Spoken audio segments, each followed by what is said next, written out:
আদিকালেরও আগে, যখন না ছিল দিক, না ছিল কাল, না ছিল আলো, না ছিল অন্ধকার, তখন একা বিরাজমানা ছিলেন দেবী আদ্যা শক্তি মহা। তিনি ছিলেন অনন্ত, অচিন্ত, তিনি স্বয়ং সকল সৃষ্টির মূল আধার, নিরাকার। সেই মহাশক্তির অন্তরে তখন এক শুভ ইচ্ছার উদয় হল। সেই ইচ্ছার স্পন্দনে মহামায়ার শক্তি বিভক্ত হল এবং তার থেকেই প্রকাশিত হলেন ত্রিদেব, সৃষ্টি, স্থিতি ও সংহারের অধিপতি। জগৎ সৃষ্টির মহান কার্যে দেবী ব্রহ্মাকে প্রদান করলেন সৃজনশীল বুদ্ধি ও জ্ঞান, এবং ব্রহ্মা নিমগ্ন হলেন লোক, প্রাণ ও চেতনার বিস্তারে। আর আদ্যা শক্তি মহামায়া, তিনি স্বয়ং হয়ে উঠলেন এই জগতের মায়া। প্রাণে প্রাণে, কণায় কণায় নিজেকে বিস্তার করলেন সৃষ্টির মাঝে। এইভাবেই শুরু হলো চরাচর জগতের মহাকাব্য। এইভাবেই প্রকাশ পেল সৃষ্টির অনন্ত লীলা।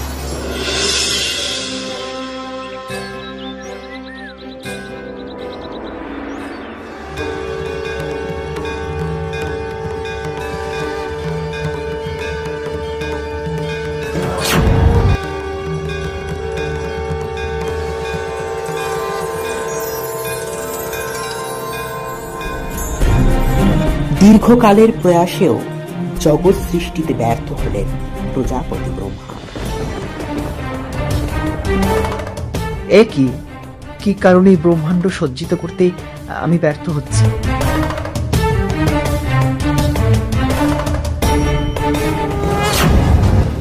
তবে কি আমার মধ্যে এমন কোনো শক্তির অভাব রয়েছে যে কারণে আমি এই কার্য সম্পন্ন করতে পারছি না?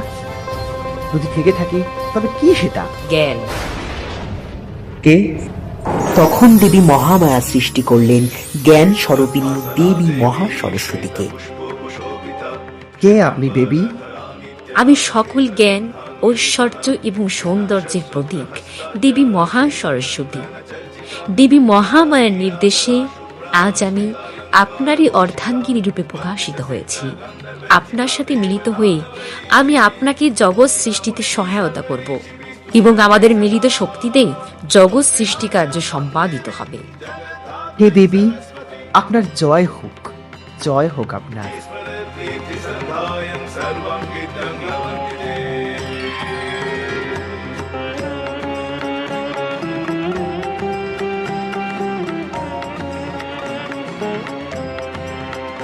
জয় মহা সরস্বতী মাতা, জয় মহা সরস্বতী মাতা, সদ্গুণ বিদ্যাদায়িনী।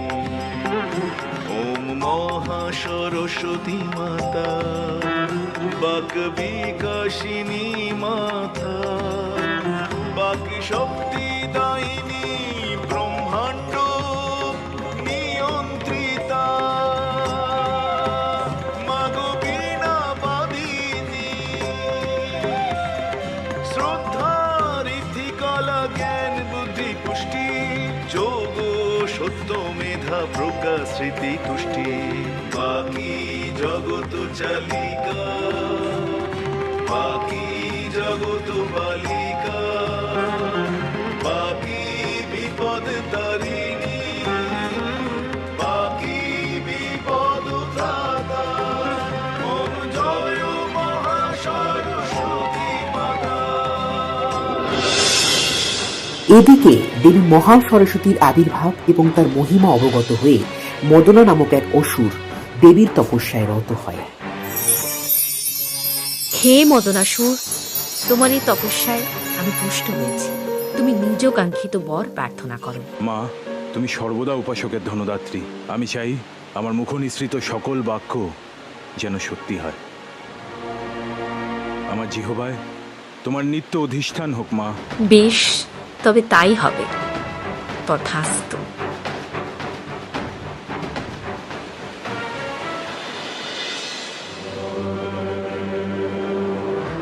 বাক সিদ্ধ হয়েছি আমি। যে শক্তি বলে ব্রহ্মা জগৎ সৃষ্টি করে, আজ আমি তার অধীশ্বর, আমি স্বয়ং ব্রহ্মা।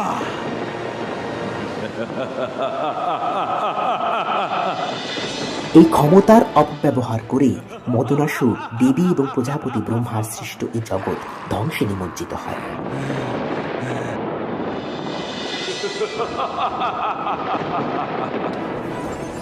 তখন ক্ষুব্ধ হয়ে দেবী মহাসরস্বতী আবির্ভূত করলেন দশ মহাবিদ্যার অন্যতম রূপ দেবী বগলামুখীকে।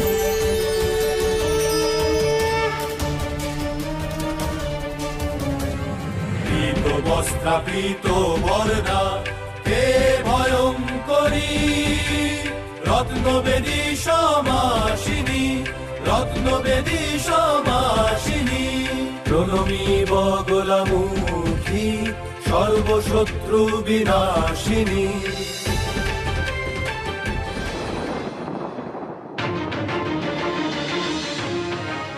কে তুমি? বিশ্বের অণু পরমাণুতে যে বিদ্যুৎ শক্তি প্রবাহিতা, আমি সেই ব্রহ্মবাক বগলামুখী। আমার অধীন হও দেবী, আমি যা বলবো তাই বলবে, এমনই বর দিয়েছিলেন দেবী মহাসরস্বতী। সেই বাক স্বরূপ আর উগ্র শক্তি আমি। বেশ, দেবী মহাসরস্বতীর মতো এসো, আমার জিহ্বায় অধিষ্ঠান করো। মূর্খ তুই, নিজের বিপদ নিজেই ডাকছিস। পারবি পারবি আমার এই তেজ সহ্য করতে? হ্যাঁ পারবো। বেশ, তবে তাই হোক। আমি সৃষ্টি, আমি সংহার, আদি মধ্য অন্ত। আমি সৃষ্টি, আমি সংহার, আদি মধ্য অন্ত।